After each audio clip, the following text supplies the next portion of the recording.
Back in December of 2011, Anonymous hacked into the email accounts for Stratfor, which is basically a private intelligence firm. And now Wikileaks is slowly but surely releasing some of those emails. Now, the first batch of emails basically disclose what this private intelligence firm was doing. Basically, they were aiding corporations on spying on activists. Okay, Coca-Cola was concerned about activists sabotaging the Olympics, so they hired Stratfor for intelligence on that situation. Also, there was Dow Chemical, who was concerned about environmentalists and the type of impact they would have on the business. So they had Stratfor basically spy on these individuals as well. And you know, it goes beyond that too, because remember Dow Chemical had the huge Bhopal accident. So they were understandably activists looking to redress their grievances there, because it was a gigantic disaster, cost so many lives. They're like, yeah, let's monitor those folks.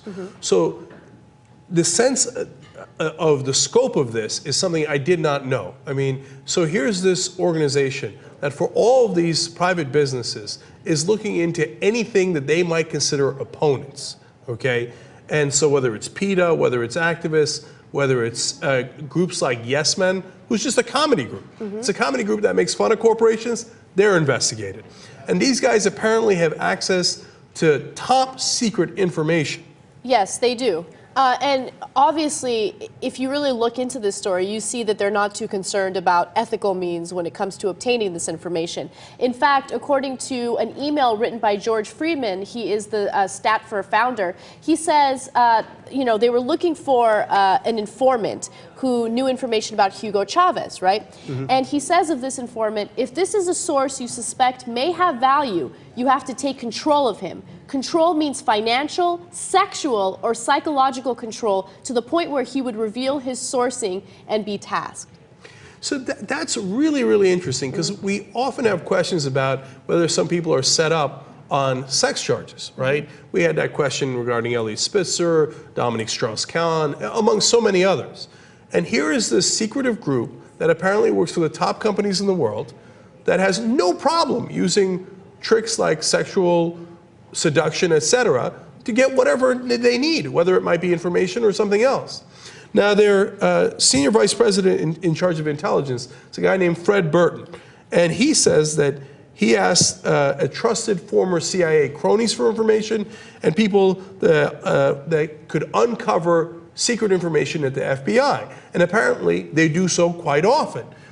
So wait a minute, now these guys go after any kind of whistleblower. The government does. In fact, President Obama has been absolutely vigilant in going after whistleblowers. He said he would protect them during the campaign. It's been the exact opposite. He has filed more Espionage Act charges than the rest of the presidents combined, right? When it comes to whistleblowers that are showing you what the government's actually doing. When it comes to people who are actually violating the CIA and the FBI for information for private corporations, you never hear a word about it. Right. It's never prosecuted, never investigated, and we would have never found out if it wasn't for Anonymous and Wikileaks. And apparently Fred Burton also has connections to the Israelis. I know that's shocking. And he apparently also has information about Mossad's covert program to assassinate Iranian physicists, which, by the way, is not even acknowledged in public. So these guys know more than our press does, than almost anyone does. And what do they use it for? For the private gain of these corporations. In fact, they know so much, the Marines use them for intelligence. Here is Lieutenant Colonel Bill Gresham. In one of the emails, he's quoted as saying, "We are interested in terrorism, daily terrorism briefs, and anything from George Friedman." That's the guy who started this company. Additionally, the situation in Iraq and Afghanistan. So they turn to this private company for intelligence on Iraq and Afghanistan. That's the Marines. So that tells you two things. One, these guys collect intelligence almost better than anyone else. Right. Two, our government is perfectly aware of what they're doing. Yet, has there been any investigations? No. No, they're helping corporations, they're helping the government. Who cares if they gather their intelligence in an unethical way?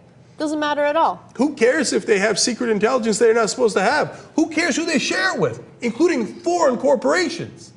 Because unfortunately, our government is now of the corporations, by the corporations, for the corporations. So this secretive group that apparently has more intelligence than anyone else, government thinks fantastic. Let's use them along with the big corporations. What's the difference anyway?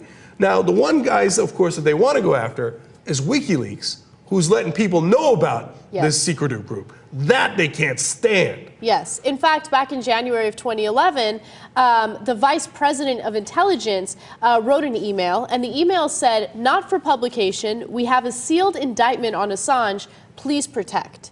So obviously that's something that they have great interest in. They're focusing a lot on. They're definitely after him. And they know about indictments that we don't even know about. Now, how do they know that?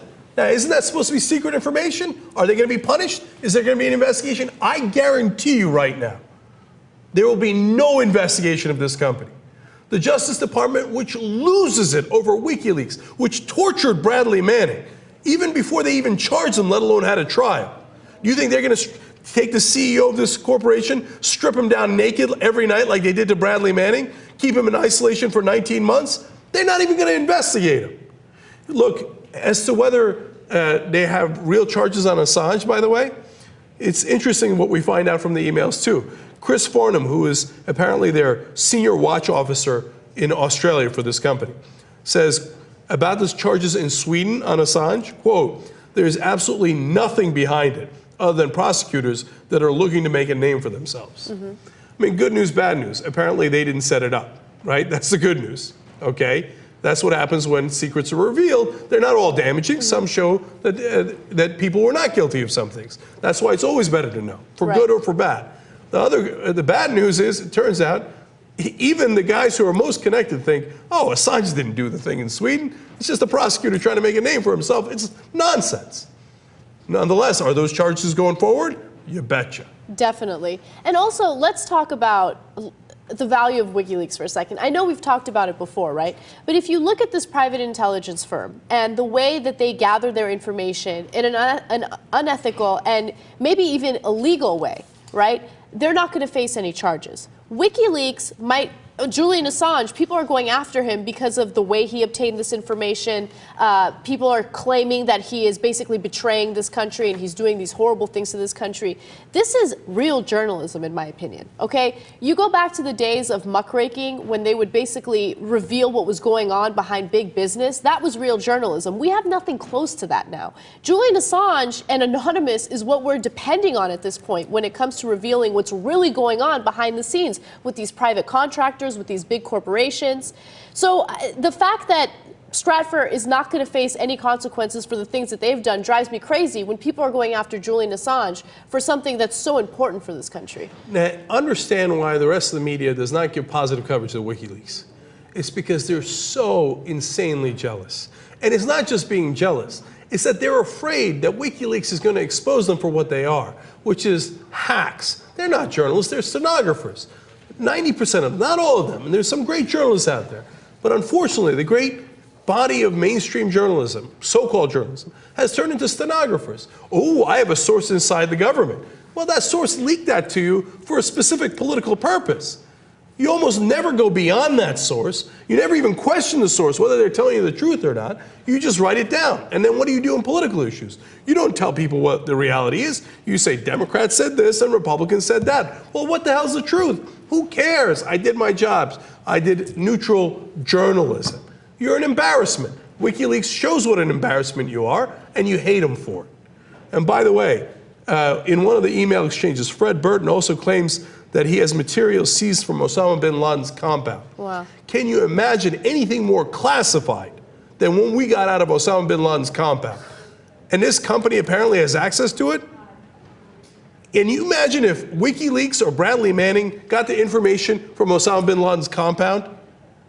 How quickly would they have been indicted, put in jail, put in isolation, stripped naked, whatever it takes, right? Will this company be investigated?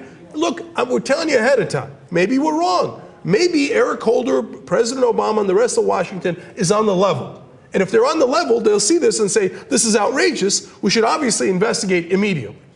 But I'm telling you ahead of time, they're not going to do that because they're not on the level. They're going to try to cover this up quickly. And if anyone gets blamed for any of this, it'll be WikiLeaks for exposing Stratfor. That's what's going to happen.